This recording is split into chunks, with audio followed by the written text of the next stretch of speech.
नमस्कार दोस्तों।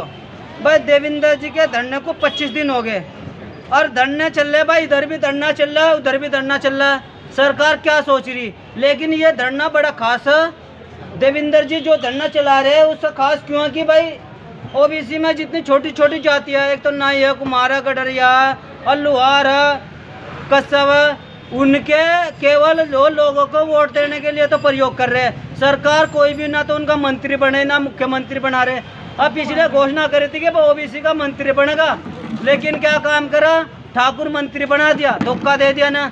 लेकिन इनके लोग जागरूक है, पढ़े लिखे हो गए हैं, अब कोल्लू चलाना कामिरान का तम ये सोचने लगे भाई अगर ऐसा रहा तो हमारा समाज में तो कोई नेता पैदा नहीं होने का, हम तो वोटर ही बनकर आ जाएंगे।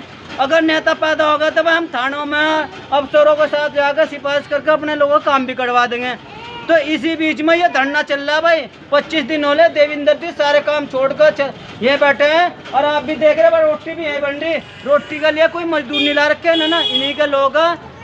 आज ही सुबह की रोटियां इन्होंने बनाई, शाम को कोई और बनाएगा और उससे अगले माह एक दिन में एक गांव के लड़का आता है रोटी बनाने के लिए। लेकिन धरना बिल्कुल जारी है, 25 दिन हो लिए। 25 दिन धरना जारी करने का मतलब है कि भाई कोई मामूली बात नहीं। यहाँ पर बैठने का मतलब है कि एक आदमी का 100 रुपये खर्च, और ये भाई मजदूर टाइप के आदमी कहाँ से लाएंगे। लेकिन भाई ये लोगों ने कमर कस रखी है, चाहे कुछ भी हो पर धरना जारी रहेगा। और जब तक सरकार सोई हुई ना जागी, और जागने का मतलब कि जो हमारे अधिकार है ना, जनगणना होनी चाहिए, कोल्लू में बिजली फ्री होनी चाहिए और एक कस्सब एक्ट बनना चाहिए ताकि हमारी बहु बेटियों की और हमारे भाइयों की जो सुरक्षा हो सका, उससे जो लोग डर का कम अत्याचार कर सका। तो इसी बीच हम देवेंद्र जी से पूछेंगे। अजय जी सर, जैसा आपका आगे को आ जाओ, आगे को आ जाए, इतनी दूर होनी चाहिए। सर जैसा आपका धरना चल रहा कि आपके लोगों को राजनीतिक अधिकार क्यों नहीं मिल पा रहे, क्या कारण है? राजनीतिक अधिकार इसलिए नहीं मिलते जो कौम अपने वोट के अधिकार को नहीं जानती जी।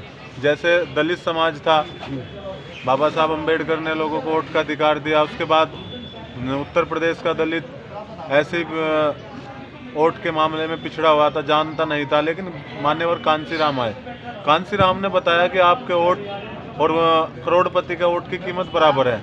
तो जिस समाज को वोट की ताकत नहीं पता होती उसको कोई अधिकार नहीं मिलता।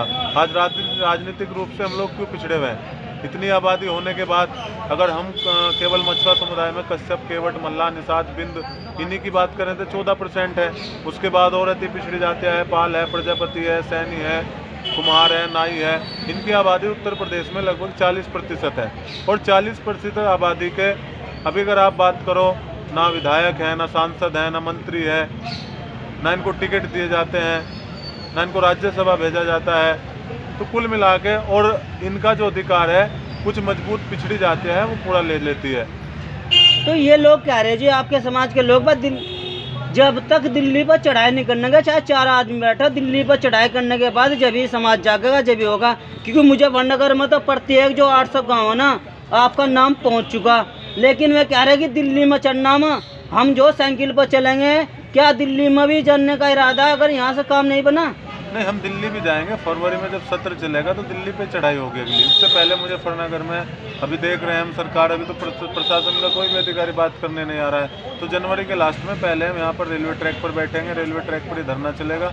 उसके बाद वहाँ से भी काम नहीं होगा तो फिर संसद भवन का घेराव। फरवरी में जब बजट सत्र चलेगा और डेट फाइनल, जैसे बजट सत्र की आ जाएगी, हम डेट फाइनल करके 10 से 15 फरवरी के बीच जो भी डेट होगी उसमें दिल्ली पर चढ़ाई करेंगे। और ये पूरे मुजफ्फरनगर का नहीं होगा, पूरे उत्तर प्रदेश नहीं, पूरे भारत से लोग उसमें अति पिछड़े समाज के आएंगे। चाहे पंजाब हो, चाहे हरियाणा हो, राजस्थान हो, उत्तराखंड हो, बिहार हो, मध्य प्रदेश हो, उत्तर प्रदेश के 75 जिलों, चाहे बिजनौर हो, सहारनपुर हो, मेरठ हो, बागपत हो, हर जिले से लोग वहाँ पर चढ़ाई करने के लिए पहुँचेंगे।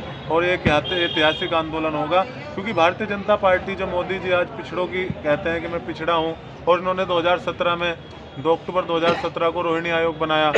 रोहिणी आयोग की रिपोर्ट पे आ गई 6 साल बाद, अभी अगस्त में रिपोर्ट आई। तो रोहिणी आयोग ने कहा, रोहिणी आयोग किस लिए बनाया गया? रोहिणी आयोग इसलिए बनाया गया था कि जो पिछड़ा वर्ग है इस देश में, जैसे आपकी आंधी चल रही है, आपके लोग जागरूक होते आ रहे हैं, तो भाजपा के जो वरिष्ठ नेता है ना, वे उनके चमचे आपके लोगों को बहका रहे, आपके खिलाफ उनका रहे भाई वो तो जो नाम मात्र के लिए बैठा। तो अपने समाज को क्या मैसेज देना चाह रहे जी? देखो जब कोई काम करता है तो रुकावटें आती है। अगर आप चढ़ाई पे चढ़ोगे तो सांस चढ़ेगा। जो काम करता है उस पर आरोप लगते हैं, जो काम नहीं करता घर बैठे आरोप कहाँ लगेंगे, उससे कोई फर्क नहीं पड़ता। जब कांसीराम चल रहे थे तो उनके लोग गाली दे रहे थे मायावती को, कांसीराम को। नहीं, अपने समाज के लोगों को उनसे बचने के लिए कहेंगे क्या भाई, उनकी बात मानने के लिए क्या संदेश देना चाह रहे हैं अपने समाज हाँ, के? हम अपने समाज को संदेश देना चाहते हैं कि भाई एक ऐसा नेता पैदा करो जिस कौम के पास नेता है वही कौम आगे बढ़ती है। आज जाटों के पास नेता है जैन चौधरी, उससे पहले अजीत सिंह थे, उससे पहले चरण सिंह थे। दलितों के पास मायावती है, कांसीराम थे। यादवों के पास मुलायम सिंह थे, अखिलेश यादव है। हर बिरादरी के पास उसका नेता है। तो हम तो यही कहेंगे कि अपना एक मजबूत नेता देखो, पार्टी मत देखो। ये पार्टी जो भारतीय जनता पार्टी के जो नेता है उनको बहका रहे हैं। अगर वो भारतीय जनता पार्टी की सरकार है, रोहिणी आयोग की रिपोर्ट लागू करा दें भारतीय जनता पार्टी के नेता। जब हमारा समाज पूरा 100% उनको वोट दे रहा है और उनके कहने पर चल रहा है तो रिपोर्ट लागू कराए। नहीं तो अब समाज को हम जगा रहे हैं और समाज एक नेता बनाने के लिए तैयार है। जिस कौम के पास लीडर होता है वही कौम आगे बढ़ती है। यही हमारी बदकिस्मती रही कि 76 साल में कोई नेता ऐसा नहीं बन पाया जो उनकी आवाज़ को उठा सकता। हम लोग इनकी आवाज़ को रूट लेवल पर उठा रहे हैं, जो उनके अधिकार है। हमारी लड़ाई विधायक, MP, MLA, सांसद बनने की नहीं है। हमारी लड़ाई इनके लिए कानून बनाकर इनके बच्चे DM, कलेक्टर, दरोगा, मास्टर, सिपाही, इंजीनियर, डॉक्टर बन सके, उस चीज़ की लड़ाई हम लोग लड़ रहे हैं। और अपने समाज को ये संदेश देंगे कि अपनी वोट के अधिकार को समझें, अपने एक नेता को मजबूत करें और अपने हक के लिए सड़कों पर निकलें। सर कुछ लोग कह रहे हैं कि ये आपके समाज के लोग ना तो उनके पास ट्रैक्टर है, ना ट्रॉली, ना बस है, तो दिल्ली और जो बड़े बड़े शहरों में ये कैसे पहुंचेंगे? दिल्ली तो यहाँ से 100 किलोमीटर है, कैसे पहुंचेंगे इनको? हम तो ट्रैक्टर ट्रॉली में न बैठा के भी ले जा, रोटी भी दे। तो आपके धरने में आपके लोग कैसे पहुंचेंगे? क्या पैदल ही पहुंचेंगे जी? नहीं, पैदल नहीं। हमारा लोग आज से पैसे 1-1 रुपया लोग दान है। देखो वो उस पर लिखा हुआ है गुल्लक पे, मेरा नेता मेरा स्वाभिमान। समाज के अधिकार के लड़ाई के लिए रोज 1 रुपया दान।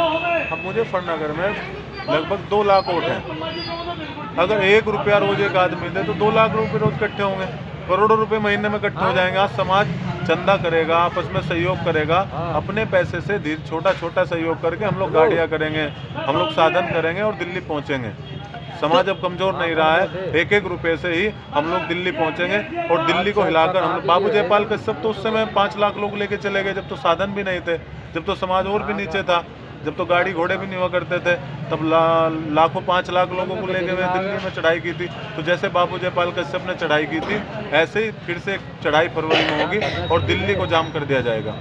जैसे आप चढ़ाई कर रहे हैं तो अपने लोगों के लिए क्या कहना चाह रहे हैं कि भाई ये मेरा व्यक्तिगत धरना नहीं है, सामाजिक धरना, तो उनके लिए क्या मैसेज देना चाह रहे हैं? क्योंकि कुछ लोग आपकी बात मानने को तैयार, लेकिन उनको फोन वगैरह आने को तैयार नहीं, काम छोड़ने को विचार चाहिए, क्योंकि शाम का खाने का प्रबंध करना पड़ता है। तो उन्हें क्या कहना चाह रहे हैं जी? उन्हें हम ये संदेश देना चाहते हैं कि कम से कम अगर नकल करना सीख लें। जो दलित भाई इतनी बुरी स्थिति में था, मान्यवर कांसीराम और मायावती के कहने पे वो लोग निकले।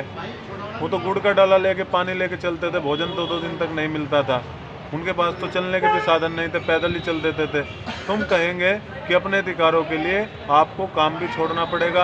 अगर आज आप एक दिन का काम छोड़कर कल आपका बच्चा कलेक्टर बनता है, आपका बच्चा पढ़कर DM बनता है, आपका बच्चा सिपाही बनता है, तो आपकी आने वाली पीढ़ी सुधर जाएगी। ये जो मजदूरी आप कर रहे हो 200-300 रुपये की, इससे क्या हो रहा है? तो ये अगर आपको अपना इतिहास बदलना है, पूरा सिस्टम बदलना है, तो उसके लिए संघर्ष करना पड़ेगा। और एक नेता मजबूत, हमारे समाज ने सहयोग हर नेता को किया है, लेकिन गलती यही रही कि कोई नेता ऐसा नहीं आया जो इनको अच्छी तरह लेके चल सकता। अब लड़ाई सीधी आर पार की होगी, अपने अधिकारों की होगी। समाज को ये संदेश देना चाहेंगे कि अपने हक के लिए घर से निकलो, अपने हक के लिए सड़कों पर निकलो और अपने हक के लिए सरकार से लड़ो। देखिए भाई, ये तो देवेंद्र कश्यप जी है, व्यक्तिगत धरना नहीं है, समाज का धरना है। कह रहे कि हमारे समाज के पास पैसा नहीं है, 1 रुपया आपके पास है। 2 लाख आबादी मुजफ्फरनगर में, 2 लाख रुपए इकट्ठे होंगे एक दिन में, और 2 लाख रुपए हम जो समाज के जो कार्य में लगाएंगे, भाई बस हो, ट्रैक्टर रोली। लेकिन अगर यहाँ से काम नहीं बना ना, तो भाई दिल्ली चढ़ाई होगी, चाहे कुछ भी, लेकिन काम करवा कराएंगे।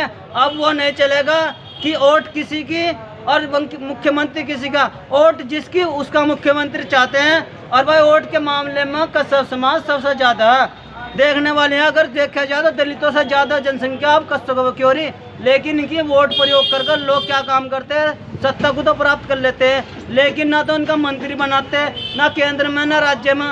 और भाई राज्यसभा में भेजने की हिम्मत भी नहीं करते।